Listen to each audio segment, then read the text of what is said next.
ಅನ್ನದ ಸಾಂಬಾರ್ ರುಚಿನೇ ಬೇರೆ, ಇಡ್ಲಿ ಸಾಂಬಾರ್ ರುಚಿನೇ ಬೇರೆ. ಇರೋ ಒಂದೇ ಸಾಂಬಾರ್ ಪೌಡರ್ ಅಲ್ಲಿ ಎರಡೂ ಮಾಡಕ್ಕಾಗತ್ತಾ? ಆನ್ಸರ್ ಮಾಡಿ, ಪ್ರೈಸ್ ಗೆಲ್ಲಿ. ಆನ್ಸರ್ ಮಾಡಲು ಕರೆ ಮಾಡಿ.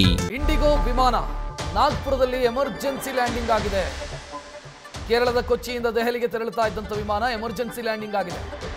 ಮಹಾರಾಷ್ಟ್ರದ ನಾಗ್ಪುರದಲ್ಲಿ ಇಂಡಿಗೋ ವಿಮಾನ ಲ್ಯಾಂಡ್ ಆಗಿದೆ. ವಿಮಾನಕ್ಕೆ ಬಾಂಬ್ ಬೆದರಿಕೆ ಕರೆ ಬಂದ ಹಿನ್ನೆಲೆಯಲ್ಲಿ ಎಮರ್ಜೆನ್ಸಿ ಲ್ಯಾಂಡಿಂಗ್ ಮಾಡಲಾಗಿದೆ. ಫ್ಲೈಟ್ ಅನ್ನ ಮಹಾರಾಷ್ಟ್ರದ ನಾಗ್ಪುರಕ್ಕೆ ಡೈವರ್ಟ್ ಮಾಡಿ ಎಮರ್ಜೆನ್ಸಿ ಲ್ಯಾಂಡಿಂಗ್ ಅನ್ನು ಮಾಡಲಾಗಿದೆ. ಫ್ಲೈಟ್ನ ಎಲ್ಲಾ ಪ್ರಯಾಣಿಕರು ಸುರಕ್ಷಿತವಾಗಿದ್ದಾರೆ.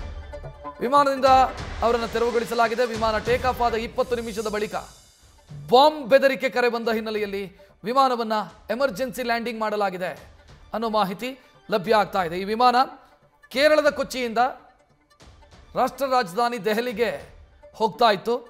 ವಿಮಾನ ಟೇಕ್ ಆಫ್ ಆಗಿ 20 ನಿಮಿಷದಲ್ಲಿ ಬಾಂಬ್ ಬೆದರಿಕೆ ಬಂದಿದೆ.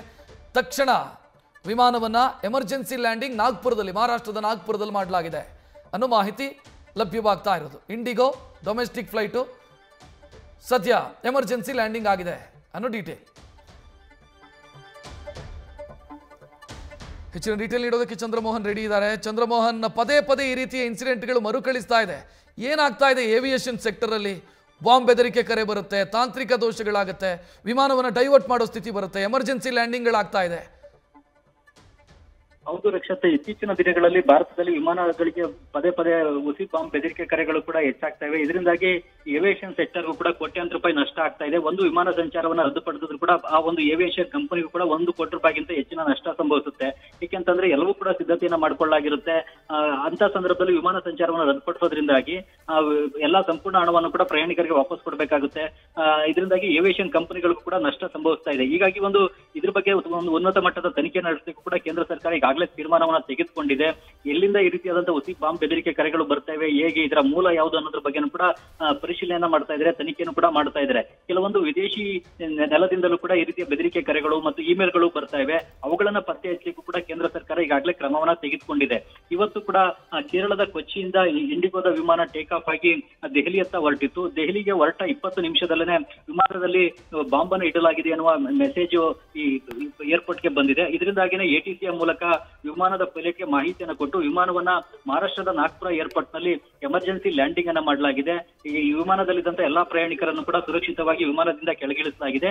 ಅದಾದ ಬಳಿಕ ಬಾಂಬ್ ನಿಷ್ಕ್ರಿಯ ದಳ, ಶ್ವಾನ ದಳ ಸೇರಿದಂತೆ ಏರ್ಪೋರ್ಟ್ ನ ಎಮರ್ಜೆನ್ಸಿ ವಿಭಾಗದಿಂದ ವಿಮಾನವನ್ನ ಈಗ ಸಂಪೂರ್ಣವಾಗಿ ತಪಾಸಣೆಗೆ ಒಳಪಡಿಸಲಾಗ್ತಾ ಇದೆ. ವಿಮಾನವನ್ನ ಏರ್ಪೋರ್ಟ್ ನಲ್ಲೇ ಒಂದು ನಿರ್ಜನ ಪ್ರದೇಶದಲ್ಲಿ ಲ್ಯಾಂಡ್ ಅನ್ನ ಮಾಡಿ ಅಲ್ಲಿ ವಿಮಾನವನ್ನ ಸಂಪೂರ್ಣವಾಗಿ ತಪಾಸಣೆಗೆ ಒಳಪಡಿಸುವಂತ ಕೆಲಸವನ್ನು ಕೂಡ ಈಗ ಮಾಡಲಾಗ್ತಾ ಇದೆ. ಸದ್ಯಕ್ಕೆ ವಿಮಾನದಲ್ಲಿ ಬಾಂಬ್ ಸೇರಿದಂತೆ ಯಾವುದೇ ಸ್ಫೋಟಕ ಸಾಮಗ್ರಿಗಳು ಪತ್ತೆ ಆಗಿಲ್ಲ. ಆದ್ರೂ ಕೂಡ ಈ ವಿಮಾನವನ್ನ ಈಗ ಬಾಂಬ್ ಬೆದರಿಕೆ ಕರೆ ಬಂದ ಬಳಿಕ ಅದನ್ನ ಪತ್ತೆ ಹಚ್ಚಿ ಅದನ್ನ ಸಂಪೂರ್ಣವಾಗಿ ತಪಾಸಣೆ ಮಾಡೋದು, ಶೋಧ ಮಾಡ್ತಕ್ಕಂತ ಒಂದು ಸ್ಟ್ಯಾಂಡರ್ಡ್ ಪ್ರೋಟೋಕಾಲ್ ನ ಫಾಲೋ ಮಾಡಲೇಬೇಕಾಗುತ್ತೆ. ಆ ಒಂದು ಸ್ಟ್ಯಾಂಡರ್ಡ್ ಆಪರೇಟಿಂಗ್ ಪ್ರೊಸೀಜರ್ ಅನ್ನು ಕೂಡ ಈ ಇಂಡಿಗೋ ವಿಮಾನದ ವಿಷಯದಲ್ಲೂ ಕೂಡ ಪಾಲನೆಯನ್ನ ಮಾಡಲಾಗ್ತಾ ಇದೆ. ಹೀಗಾಗಿ ಈ ಒಂದು ದೆಹಲಿಗೆ ಹೊರಟಿದಂತ ಇಂಡಿಗೋ ವಿಮಾನ ಈಗ ಮಹಾರಾಷ್ಟ್ರದ ನಾಗ್ಪುರದಲ್ಲಿ ಎಮರ್ಜೆನ್ಸಿ ಲ್ಯಾಂಡಿಂಗ್ ಆಗಿದೆ. ಈ ಎಲ್ಲಾ ಪ್ರಯಾಣಿಕರು ಕೂಡ ಈಗ ಸುರಕ್ಷಿತವಾಗಿದ್ದಾರೆ. ಈಗ ಈ ಒಂದು ಬಾಂಬ್ ಬೆದರಿಕೆ ಕರೆ ಎಲ್ಲಿಂದ ಬಂತು, ಇದರ ಮೂಲ ಯಾವುದು, ಮಾಡಿದಂತವ್ರು ಯಾರು ಅನ್ನೋದ್ರ ಬಗ್ಗೆನೂ ಕೂಡ ಈಗ ಕೇರಳದ ಪೊಲೀಸರು ಮತ್ತು ಸಿವಿಲ್ ಏವಿಯೇಷನ್ ಸುರಕ್ಷತಾ ವಿಭಾಗದ ಅಧಿಕಾರಿಗಳು ಕೂಡ ಪರಿಶೀಲನೆಯನ್ನ ನಡೆಸ್ತಾ ಇದ್ದಾರೆ. ರಕ್ಷತ್, ಥ್ಯಾಂಕ್ ಯು ಚಂದ್ರಮೋಹನ್ ಮಾಹಿತಿಗೆ. ನೋಡ್ತಾ ಇದ್ದೀರಿ, ಇದು ನಾಗ್ಪುರದ ದೃಶ್ಯ ನೀವು ಗಮನಿಸ್ತಾ ಇರೋದು. ಎಮರ್ಜೆನ್ಸಿ ಲ್ಯಾಂಡಿಂಗ್ ಆಗಿದೆ ಇಂಡಿಗೋ. ಕೊಚ್ಚಿಯಿಂದ ಹೊರಟಿತ್ತು. ವಿಮಾನದಲ್ಲಿ ಬಾಂಬ್ ಇದೆ ಅನ್ನುವಂಥ ಬೆದರಿಕೆ ಮೆಸೇಜ್ ಬಂದ ಕಾರಣಕ್ಕಾಗಿ, ಈ ವಿಮಾನದಲ್ಲಿ ಬಾಂಬ್ ಇದೆ ಅನ್ನುವಂಥ ಬೆದರಿಕೆ ಮೆಸೇಜ್ ಬಂದ ಕಾರಣಕ್ಕಾಗಿ ಎಮರ್ಜೆನ್ಸಿ ಲ್ಯಾಂಡಿಂಗ್ ನಾಗ್ಪುರದಲ್ಲಿ ಮಾಡಲಾಯಿತು. ಸದ್ಯ ಪ್ರಯಾಣಿಕರನ್ನು ಇಳಿಸಿ ಸಂಪೂರ್ಣವಾಗಿ SOP ಪ್ರಕಾರ ವಿಮಾನದ ಪರಿಶೀಲನೆಯನ್ನು ಮಾಡಲಾಗ್ತಾ ಇದೆ.